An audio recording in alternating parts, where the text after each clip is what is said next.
We're starting this next one off by picking up a arrest warrant for somebody. They give you basic information, either where the person works, their next of kin, someone they're married to, someone they know, a fingerprint or something. We kind of luck out on this one. It tells us where they work, and it tells us the name of their partner. So this one here is going to be easy enough to check out. Just hop onto the database, type in the name of, well, the first name that it gives us.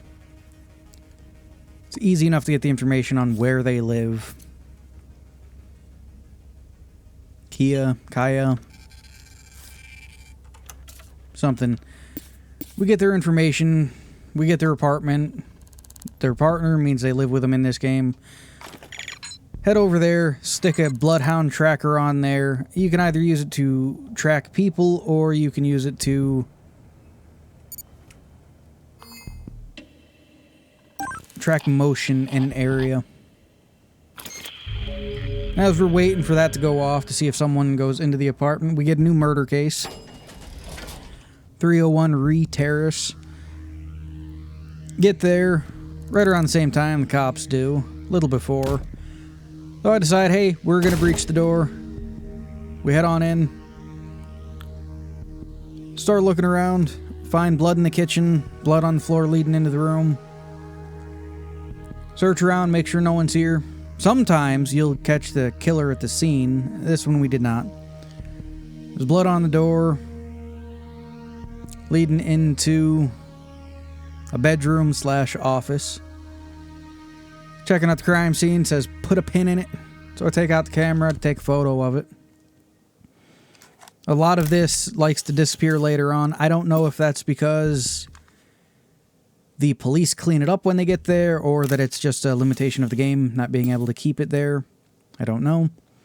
But they do disappear, so it's good to track those when you can.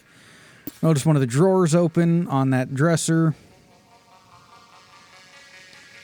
Decide to move the chair to get better access to the body. Do the whole song and dance here. We get their fingerprints. We analyze them. We get basic information off of them. We check them for anything. Time of death. Basic description of who they are. Turn out their pockets. See if they got an ID on them. Wound caused by a sharp blade. Okay. Dirty napkin. Tells us time of death there. Everything that we need. Start organizing things just a little bit here. Turn on his computer, that way we can check that out in a bit. Look around, find a note in the kitchen. Says someone's been lingering outside his door. Find his work ID, which gives us his name, Chevy Friday, along with where he works. That way we can check that place out later. On this weird business card, buy the body. Which is strange. I'm guessing it's a calling card for the killer. Get his basic information.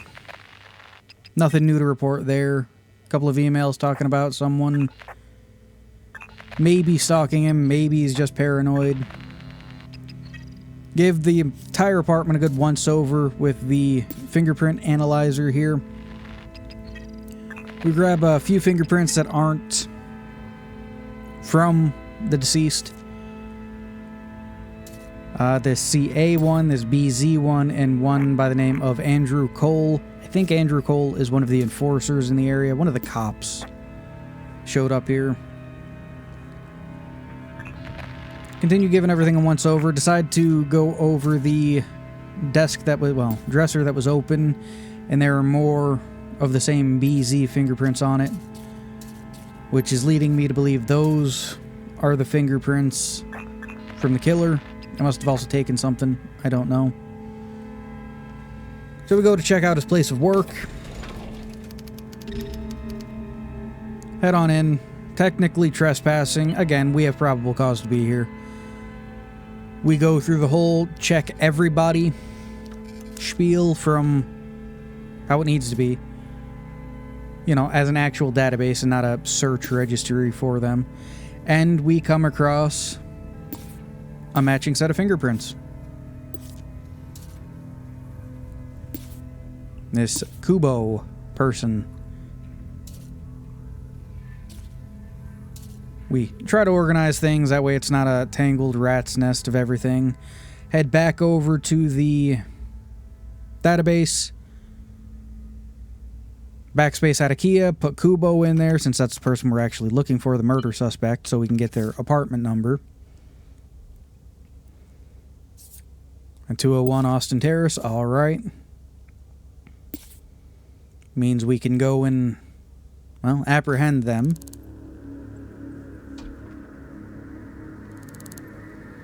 We knock on the door. I guess their partner opens. We ask if we could just take a look around. Come on in. They say okay. Kubo's just sitting here. We handcuff him. Of course, the partner gets annoyed and wants to run out the door and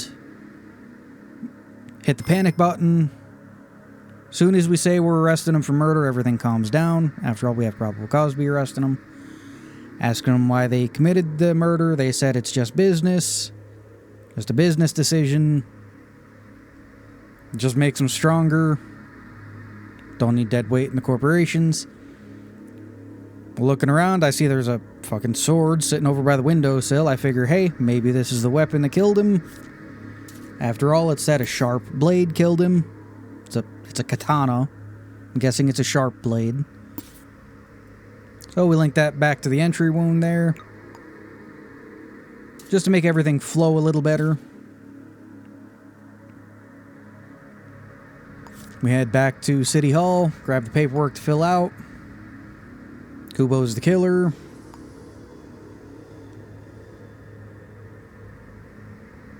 Anything that links him to the scene. Their fingerprint being there. Their address and the murder weapon. Not entirely sure if the katana is the murder weapon. It just seems the most likely cause. So we hand in the case.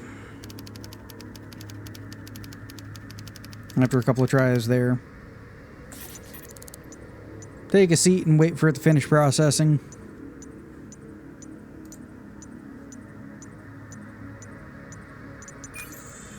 Got the name correct. Identified that we got everything correct except the specific murder weapon. I have no idea what they used to kill them then. Could have been a kitchen knife or a combat knife. But we're not going to finish this off until we apprehend the person we were originally sent out to arrest. We're able to go into their apartment. They run out, try to hit the panic button. We club them. Slap some handcuffs on them. Get them arrested. We had their age. We had their place of work. We had their partner. Easy enough to find them.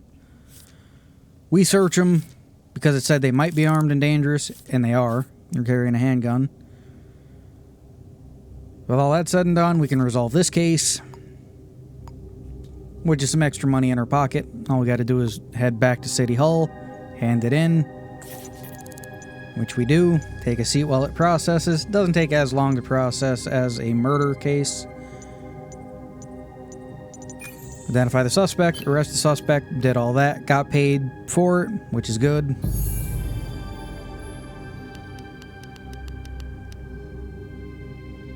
Head back to the apartment, stow away some of the cash we've earned in a briefcase here. Also buy some body armor and some other odds and ends that we might need on a future case, just to stow around the apartment in case we need it. Put that back and get ready for bed. Head on to sleep and wait for the next case to come along. I know this one was short, but thanks for watching. Hope you enjoyed it.